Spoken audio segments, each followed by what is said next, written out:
हमारे चैनल में आपका स्वागत है। रोमांचक कंटेंट, ज्ञानवर्धक चर्चाओं और अंतहीन प्रेरणा से भरी एक शानदार यात्रा के लिए तैयार हो जाइए। राजवंश भवन।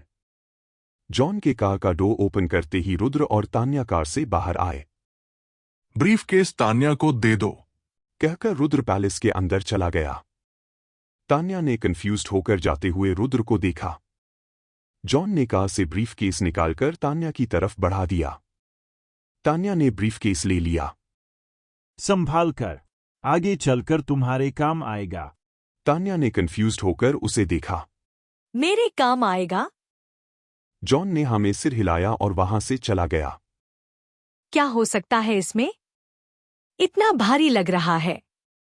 बुक्स तो नहीं होंगी? अगर रुद्र को कुछ देना होता तो वो मुझे वैसे ही दे देते। फिर क्या हो सकता है? कमरे में चलकर देखती हूँ। ब्रीफकेस को देखते हुए उसने खुद से कहा। कमरे में ब्रीफकेस खोलते ही तान्या की आंखें हैरानी से बड़ी हो गईं। प्लैटिनम? वो भी इतना सारा? एक पल रुकी। लेकिन रुद्र ने ये मुझे क्यों दिया?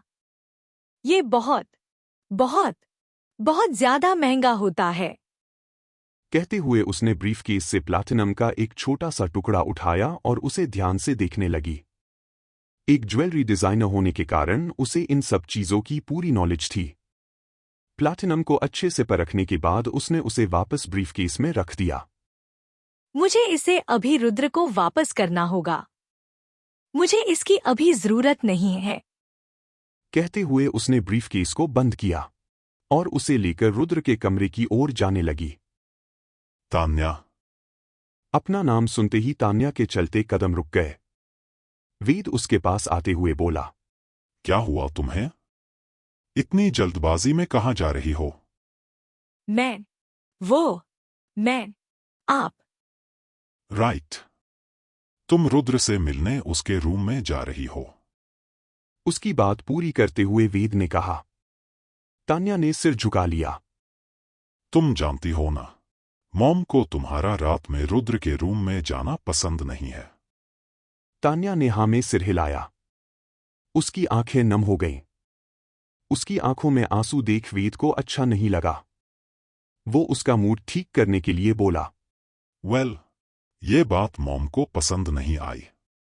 और वो तो यहां है नहीं, तो तुम अभी रुद्र से मिल सकती हो। मैं मॉम को इस बारे में कुछ नहीं बताऊंगा। ये सब सुन तान्या की आंखें बड़ी हो गईं। वो थोड़ी कंफ्यूज्ड भी थी, क्योंकि उसे पता था कि राजवंश फैमिली उसे पसंद नहीं करती, मगर वो वेद को आज तक समझ नहीं पाई थी। अब मुझे ऐसे मत देखो। हालांकि तुम्हारे मुझे ऐसे देखने से कोई दिक्कत नहीं है, लेकिन क्या पता रुद्र को तुम्हारा मुझे इस तरह देखना अच्छा न लगे। कहते हुए वेद मुस्कुराने लगा। तान्या ने उसे देखा और धीरे से बोली, मैं जाऊं?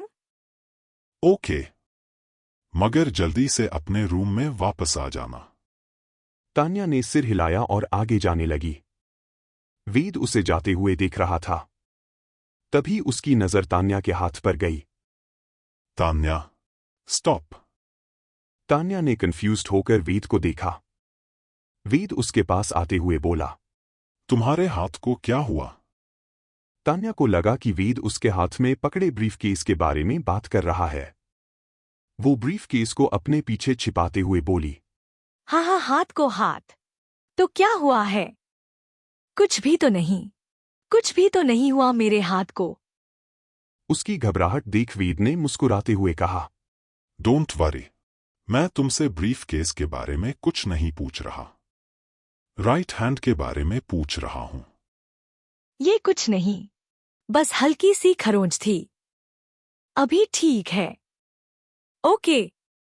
ठीक है, अपना ख्याल रखना।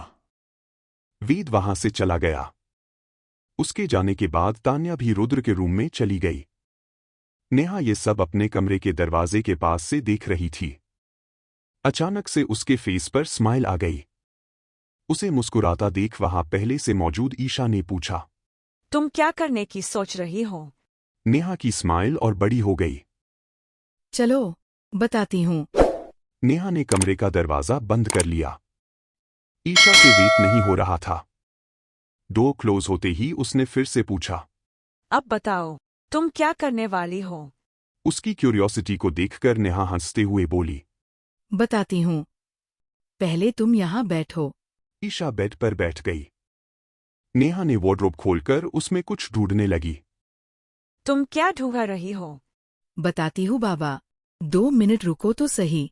करीब 5 मिनट ढूंढने के बाद फाइनली उसे वो मिल गया जो उसे चाहिए था। उसके हाथ में ज्वेलरी बॉक्स देख ईशा ने उसे अजीब नजरों से देखते हुए बोली। तुम ये ढूंढ रही थी? यस। रियली? तुम पिछले 10 मिनट से ये पुरानी ज्वेलरी बॉक्स ढूंढ रही थी? नेहा उसके पास बैठते हुए बोली। मैं ज्वेलरी बॉक्स नहीं ढूंढ रही थी। अगर तुम इसे नहीं ढूंढ रही थी तो क्या ढूंढ रही थी? अरे यार, मेरे कहने का मतलब है मैं ज्वेलरी बॉक्स को नहीं, बल्कि इसके अंदर रखी चीज को ढूंढ रही थी। रुको, मैं अभी दिखाती हूँ। कहते हुए नेहा ने बॉक्स खोला। उसमें से 2 व्हाइट शीट्स निकालते हुए बोली। ये देखो, मैं इसे ढूंढ रही थी। ईशा ने जैसे ही वो पेपर्स देखे, हैरानी से उसकी आंखें बड़ी हो गईं। तुमने अभी तक इसे इस्तेमाल नहीं किया? मुझे लगा ये आगे मेरे काम आ सकता है, इसीलिए मैंने इसे रखा था। ये सब तो ठीक है, मगर तुम आगे क्या करने वाली हो? नेहा के होठों पर तिरछी स्माइल आ गई। वही जो आज से 3 साल पहले किया था। वॉट? तुम फिर से तान्या की डिजाइन चोरी करने वाली हो? हाँ, मैं करना तो नहीं चाहती। बस इसके सिवा कोई दूसरा ऑप्शन भी तो नहीं है।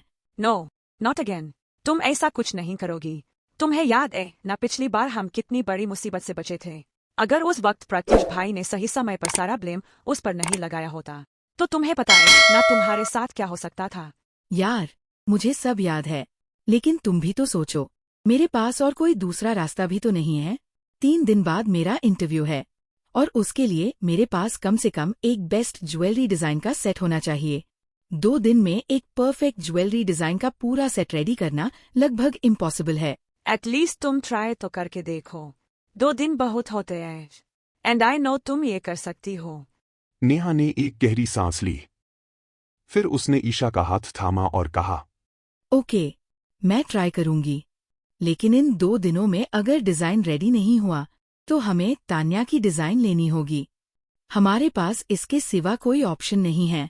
हाँ, ओके। ईशा ने नेहा की बात मान ली। नेहा ने खुश होकर उसे गले लगा लिया।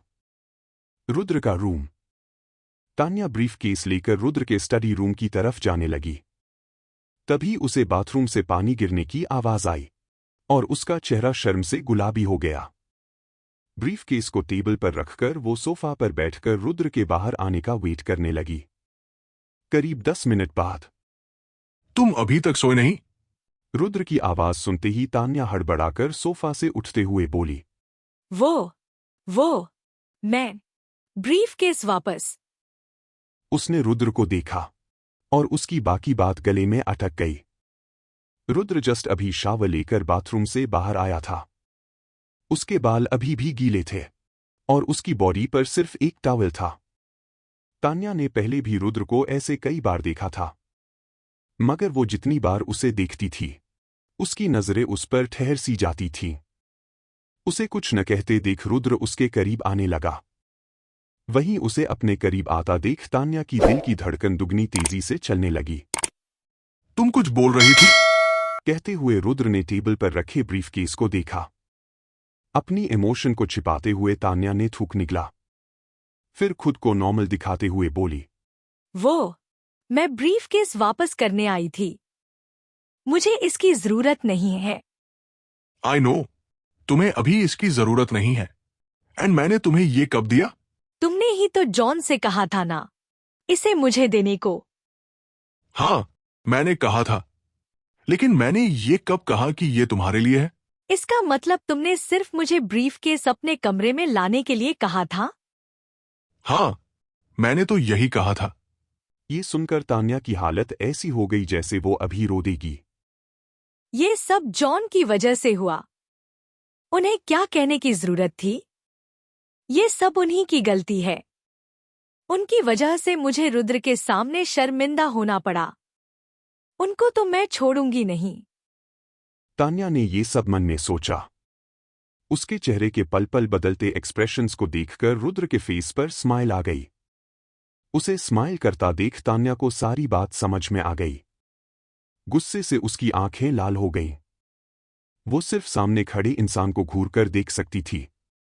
उसे गुस्से में देख रुद्र उसकी लेग खींचते हुए बोला, अब मुझे घूरना बंद करो और इसे यहां से कहीं और रख दो। जब तुम्हें जरूरत होगी तब तुम इसे यूज कर सकती हो। ये बोलकर रुद्र ड्रेसिंग रूम में चला गया।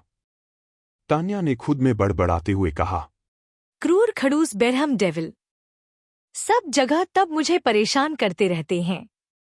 जाओ, मैं नहीं रख रही इसे, खुद ही रख लेना। रुद्र को जाते देख वो खुद में बड़बड़ाई और ब्रीफ केस को वहीं छोड़कर कमरे से जाने लगी। वो अभी जस्ट दरवाजे से बाहर निकली थी कि उसे प्रिया जी रुद्र के रूम की तरफ आते हुए दिखाई दी। उन्हें देखते ही तान्या वापस कमरे में आई।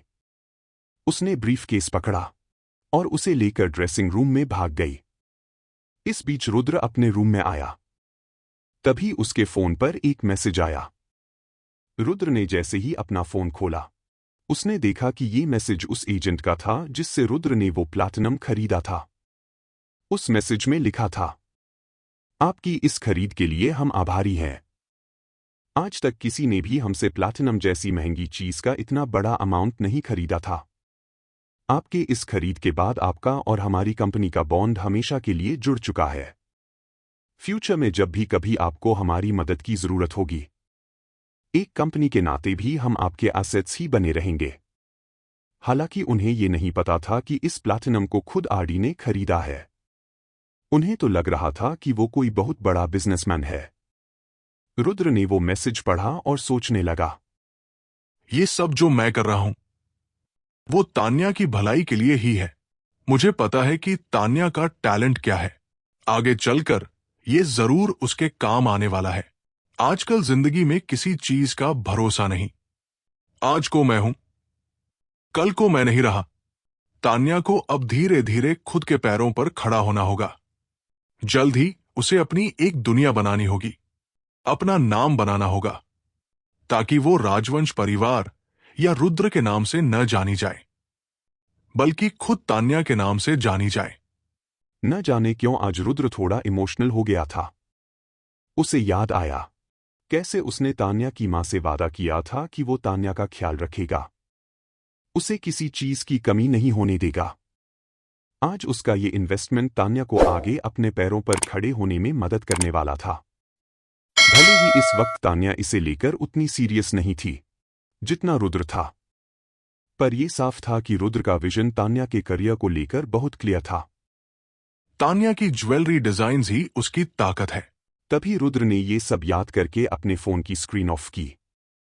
न जाने तान्या अभी इस चीज को लेकर कैसा महसूस कर रही होगी। कहीं मैंने उस पर बहुत बड़ी जिम्मेदारी तो नहीं रख दी। पर जो भी हो, तान्या को किसी न किसी दिन तो ये समझना ही होगा। आज कई दिनों बाद रुद्र ने तान्या के बारे में इतनी देर तक खुद से बात की, पर उसके लिए ये कोई पैसे रुपए की बात नहीं थी। सही समय और सही टैलेंट की बात थी। यही सब सोचकर उसे ऐसा महसूस हुआ कि शायद उसे एक बार तान्या से मिल लेना चाहिए। बजाय इसके वो ब्रीफ केस पकड़कर वहां से बिना कुछ बोले ही निकल आया था। वो बस देखना चाहता था कि तान्या उस ब्रीफ केस के साथ क्या करती है, और इसी के साथ वो वापस अपने रूम से बाहर चला गया। आगे क्या हुआ जानने के लिए सुनते रहिए हमारी ये कहानी सिर्फ और सिर्फ मजेदार कहानियां पर। वीडियो देखने के लिए बहुत बहुत धन्यवाद। अगर आपको यह कहानी पसंद आई हो तो लाइक, शेयर और सब्सक्राइब करना बिल्कुल न भूलें। मिलते हैं अगले वीडियो में।